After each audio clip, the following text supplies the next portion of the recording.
Hello students, I hope आप लोग अच्छे होंगे और अपनी पढ़ाई भी अच्छे से कर रहे होंगे। स्टूडेंट्स, आज हम लोग एनसीईआरटी सीरीज में क्लास 10th का सेकंड चैप्टर पॉलिनोमियल स्टार्ट करने जा रहे हैं। तो आज हम लोग क्या पढ़ेंगे? आज सबसे पहले हम लोग बेसिक इंट्रोडक्शन पढ़ेंगे। तो चलिए शुरू करते हैं। सबसे पहले देखिए आज हम लोगों को क्या क्या पढ़ना है। तो आप देखेंगे आज हम लोगों को some basic terms like variables, constant etcetera कि आपने वेरिएबल, कांस्टेंट, अलजेब्रिक एक्सप्रेशन, ये चीजें क्या होती हैं इनको समझना है। दूसरी चीज कि पॉलिनोमियल क्या होता है। सर आप कह रहे हो कि आज हम लोग पॉलिनोमियल पढ़ेंगे, लेकिन मैंने तो 9th में नहीं पढ़ाई करी और मैं तो मीडियोकर बच्चा हूं, तो मुझे तो पता ही नहीं कि पॉलिनोमियल क्या होते हैं। तो आप मुझे पॉलिनोमियल समझाओगे ना? मैं कहता हूं बिल्कुल भाई, बिल्कुल समझाऊंगा आपको पॉलिनोमियल। दूसरी चीज के टाइप्स ऑफ पॉलिनोमियल, के पॉलिनोमियल किस टाइप से होते हैं, डिग्री के बेसिस पर, on the basis of terms, उस पे कैसे होते हैं उसको हम लोग समझेंगे। उसके बाद देखेंगे जीरोस ऑफ द पॉलिनोमियल, के जीरोस ऑफ द पॉलिनोमियल क्या होते हैं। तो आज हमें ये सारी की सारी चीजें पढ़नी है। तो चलिए शुरू करते हैं। सबसे पहले देखिए बात आती है किसकी? वेरिएबल की। कि वेरिएबल क्या होता है? A variable is an alphabet or a term that represent an unknown number or unknown value or unknown quantity।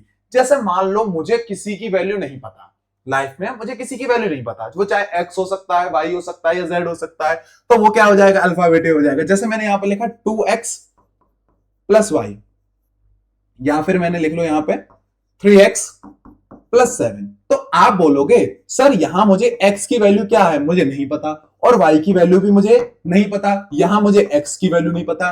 तो जो अननोन क्वांटिटीज होती हैं, जिनकी वैल्यू हमें पता नहीं होती है, जिनकी वैल्यू क्या होती है? वेरी करती है एक तरीके से। वेरी मतलब x की वैल्यू कभी कुछ, कभी किस केस में दूसरी हो सकती है। आपके लिए आपकी x की वैल्यू कुछ हो सकती है, दूसरे के लिए किसी की x की वैल्यू दूसरी हो सकती है। तो ये क्या होता है? वेरिएबल्स वाले केसेस होते हैं, ये वेरिएबल्स होते हैं। उसके आगे देखेंगे कांस्टेंट। कांस्टेंट क्या होता है? A constant is a number और symbol and that mathematical object whose value remains unchanged through a calculation और within a particular mathematical context. जैसे कि मैंने यहां पे एक एग्जांपल ले लिया। एग्जांपल में क्या ले लिया मेरे भाई? 2x प्लस में 3, और मैंने बोल दिया आप x इज इक्वल टू क्या हो जाएगा? 1। तो आप देखेंगे कि अगर मैं x इज इक्वल टू कर दूं तो 2 इंटू 1 प्लस 3 कितना हो जाएगा? 5 हो जाएगा। अगर x इज इक्वल टू 2 कर दूं तो कितना हो जाएगा? 2 2 4 प्लस 3 कितना हो जाएगा? 7 हो जाएगा।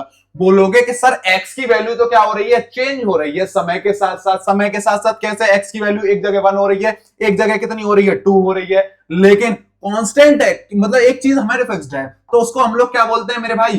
कांस्टेंट बोलते हैं। क्या बोलते हैं इसको? कांस्टेंट।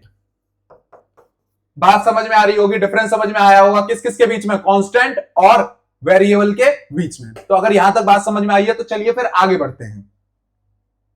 अगला देखते हैं terms. A terms is a single mathematical expression that can be a number, a variable और a combination of numbers and variable multiplied together. जैसे इसको सर मैं कैसे समझाऊंगा, आप देखेंगे कि मैंने यहां लिखा, क्या लिखा बेटा जी? टर्म्स लिखा।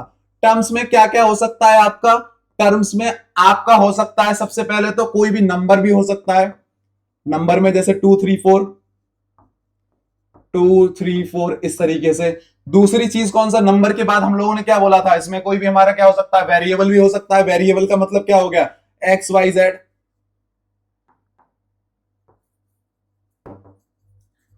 वेरिएबल का मतलब क्या हो गया? Unknown quantity, x y z m n, इस तरीके से। उसके बाद देखेंगे क्या बोला गया है? Number into variable. A number into variable. अब जिसका मतलब क्या हो जाएगा कि 2x इंटू 3। आप देखेंगे ये क्या है? यहां पे एक हमारा कौन सा वाला हो गया? 2x एक नंबर हो गया, ये वेरिएबल की फॉर्मेट में हो गया, और ये क्या हो गया? कांस्टेंट हो गया। तो ये क्या हो जाएगा? 6x। तो ये क्या हो जाएगा? एक टर्म हो जाएगा। अब वहीं पे मैंने लिख दिया क्या? 2x प्लस 3, या फिर लिख लो यहां पे 3y माइनस का 7। तो आप देखोगे ये तो हमारे पास क्या हो गए? ये दोनों तो हो गए हमारे पास, वेरिएबल वाला हो गया, ये टर्म्स वाला हो गया, ये वेरिएबल हो गया, ये कांस्टेंट हो गया, और इन दोनों को कंबाइन करके क्या बनाती हम लोगों ने? एक टर्म बनाती। मतलब ये दोनों, इसमें टर्म्स कौन कौन से हैं? जैसा कि मैं आपसे यहां पूछूं कि टर्म्स कौन कौन से? इसमें 2x हो जाएगा और 3 हो जाएगा, और यहां देखेंगे तो आप क्या हो जाएगा? 3y हो जाएगा एक टर्म, और एक क्या हो जाएगा? माइनस का 7 हो जाएगा। तो टर्म्स को हम लोग कैसे सेपरेट कर सकते हैं? By the with the help of sine की मदद से कर सकते हैं। या -7 की जगह पे आप लिखिए 7 ही लिखिए। इंस्टेंट पे -7 की जगह पे क्या लिखिए 7 लिखिए। तो ये क्या होते हैं हमारे टर्म्स होते हैं। तो यहां तक बात समझ में आई है, तो चलिए फिर आगे बढ़ते हैं।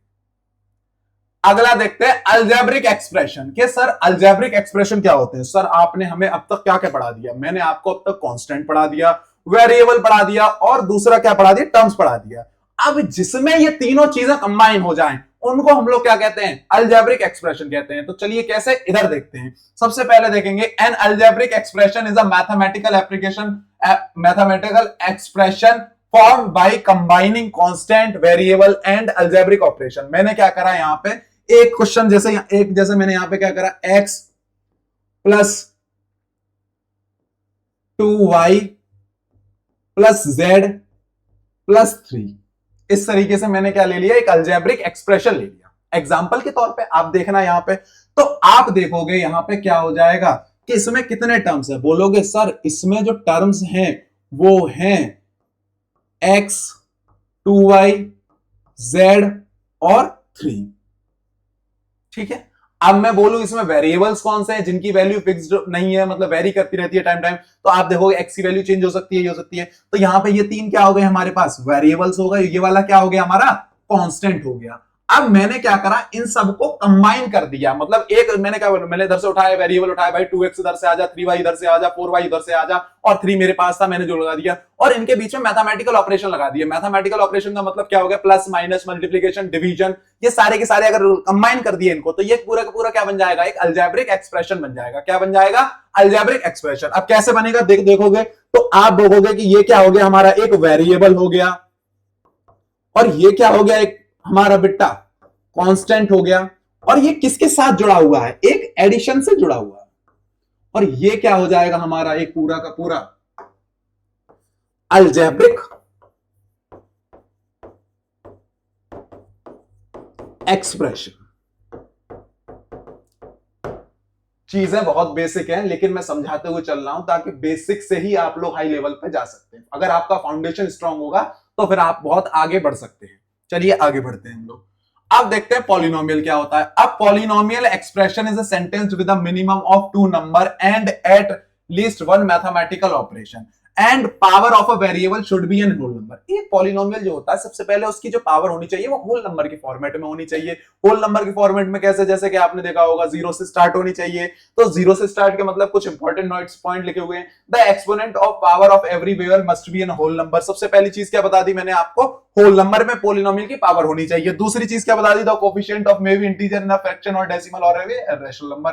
कोफिशिएंट जो होगा उसका, कोफिशिएंट मतलब जैसे मान लेते हैं ये मैंने लिख लिया √2x, क्या लिखा मेरे भाई, √2x। तो x का कोफिशिएंट कौन सा हो गया, x का कोफिशिएंट पड़ोसी कौन हो गया, √2 हो गया। और √2 पिछले वाले चैप्टर में सर हमने पढ़ा है कौन सा नंबर होता है, एक इर्रेशनल नंबर होता है। अंडर रूट के अंदर जितने भी सारे के सारे प्राइम नंबर होते हैं वो कौन कौन से नंबर होते हैं, इर्रेशनल नंबर होते हैं। तो ये भी एक पॉलिनोमियल की कंडीशन में आ सकता है। इसको मैं कंक्लूड करूंगा, पहले कुछ कुछ पॉइंट समझते चलो। Negative power and a variable of a denominator is not allowed. मतलब कोई भी, जैसे आपको नेगेटिव पावर दे रखी है, नेगेटिव पावर का मतलब क्या दे रखा है, जैसे यहां पे दे रखा है 2x की पावर -1, ये पावर अलाउड नहीं होती है। तो कैसे सर, थोड़ी थोड़ी बात समझ में आ गई सर, लेकिन अगर थोड़ी थोड़ी बात और अच्छे से समझा दो तो आपकी बहुत ज्यादा कृपा होगी। तो सर मैं बिल्कुल आपको और अच्छे से बारीकी से और समझाने की कोशिश करता हूं। तो चलते हैं आगे, जैसे कुछ एग्जांपल्स ले लेते हैं हम लोग, एग्जांपल्स ऑफ पॉलिनोमियल। पॉलिनोमियल के सबसे पहले देखो, पहला वाला पॉलिनोमियल होगा, बोलोगे सर बिल्कुल होगा, क्यों, क्योंकि देख लो पावर इसकी क्या है, होल नंबर में है, तो ये क्या हो जाएगा, पॉलिनोमियल होगा। ऐसे करके पॉली करके और टिक लगा देंगे आगे। दूसरा वाले देखेंगे तो आप देख रहे हो कि इसके डेसिमल में भी हो सकती है, फ्रैक्शन में भी हो सकती है, तो ये वाला भी क्या होगा, एक हमारा पॉलिनोमियल होगा। होगा कि नहीं होगा। उसके बाद देखेंगे यहां पे भी आप देखेंगे कि 16/7 एक्स स्क्वायर माइनस का 3x प्लस का 4, तो ये भी क्या होगा, एक हमारा पॉलिनोमियल होगा। उसके बाद देखेंगे 17/x की power -2 plus 16 x square minus का 17। अब इसको क्या करूंगा मैं, सॉल्व कर लूंगा। कैसे, अब देखो पावर नीचे नेगेटिव में ऊपर जाएगी, किसमें हो जाएगी, पॉजिटिव हो जाएगी। 17x square plus 16x square minus का 17। आप देखोगे एक्स स्क्वायर वालों को मैंने क्या करा, जोड़ दिया यहां पे, तो कितना हो जाएगा हमारे पास, 16 और 17 कितना हो गया, 33x स्क्वायर और माइनस का 17। तो ये भी क्या हो जाएगा बेटा, एक हमारा पॉलिनोमियल हो जाएगा। और उसके बाद देखते हैं दूसरा, फिफ्थ वाला क्वेश्चन देखते हैं। तो यहां पे देखोगे आप क्या हो जाएगा, √2 x⁻⁻1 प्लस 16 - 17 x⁻⁴। अब वही कंडीशन देखो कि power should be in whole number. अब यहां तो होल नंबर में नहीं है भाई, क्योंकि यहां तो नेगेटिव में चली गई, तो ये पॉलिनोमियल होगा? बोलोगे भैया नहीं होगा पॉलिनोमियल। तो यह बस इतना सीधा सीधा कर देना है कि ये क्या नहीं होगा, हमारा एक पॉलिनोमियल नहीं होगा। बात समझ में आ रही होगी आपको कि सर थोड़ी बहुत और समझा दो तो अच्छा होगा। मैंने कि चलो ठीक है, थोड़ी बहुत और समझा दे रहे हैं आपको। तो चलिए देखिए कि journal form of polynomial, journal form of polynomial का मतलब क्या हो गया, px is equal to an(x plus n(x⁻⁻1). ये जो जर्नल फॉर्म है इसकी क्या कहती है कि इसका देखो एक नोट डाल के लिख लो। एक नोट डाल के क्या लिखोगे आप लोग कि power should B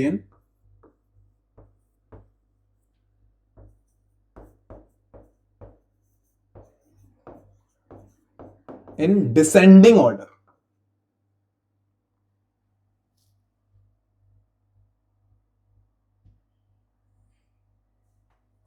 power should be in descending.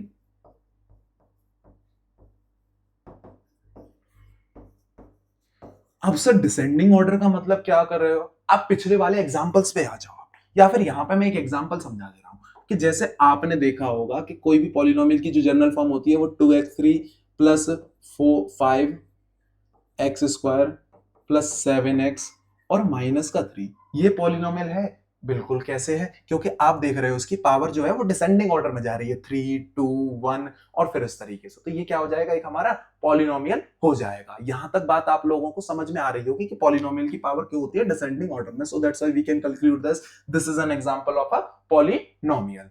ठीक है, यहां तक समझ में आ रहा है कि नहीं आ रहा है? आप लोग मुझे बताएंगे कमेंट सेक्शन में। यहां तक चीजें ऑल ओके, पॉलिनोमियल के बारे में यहां तक चीजें समझ में आई कि नहीं आई? तो यहां तक चीजें समझ में आई तो फिर चलिए आगे बढ़ते हैं हम लोग। और देखिए, अब देखिए बात कर रहा हूं मैं किसकी, degree of a polynomial. Degree of a polynomial क्या होता है, डिग्री क्या चीज होती है भैया, कि ये टेम्परेचर में जो नापते हैं वो डिग्री होती है। कि मुझे बुखार आ गया, मुझे आज 102 डिग्री फीवर है, फिर भी मैं आपकी क्लास ले रहा हूं, क्या ये डिग्री होती है? बेटा ये भी डिग्री होती है, लेकिन पॉलिनोमियल के केसेस में कुछ डिग्री और होती है, तो उनको थोड़ा समझते हैं। तो चलिए आ जाइए। तो the degree of a polynomial is the highest power of the variable in the expression. कोई भी हमारा अलजेब्रिक एक्सप्रेशन है जिसमें हाईएस्ट पावर की मतलब जो एक्स की वेरिएबल की जो हाईएस्ट पावर है 4 3 2 1, उसको हम लोग क्या बोलते हैं, डिग्री बोलते हैं। क्या बोलते हैं उसको, डिग्री बोलते हैं। तो यहां पे देखेंगे, अब एक एग्जांपल जो दे रखा है हमें उसमें देखेंगे कि किसमें यहां डिग्री कितनी है। तो यहां पे लिखो ऐसे कर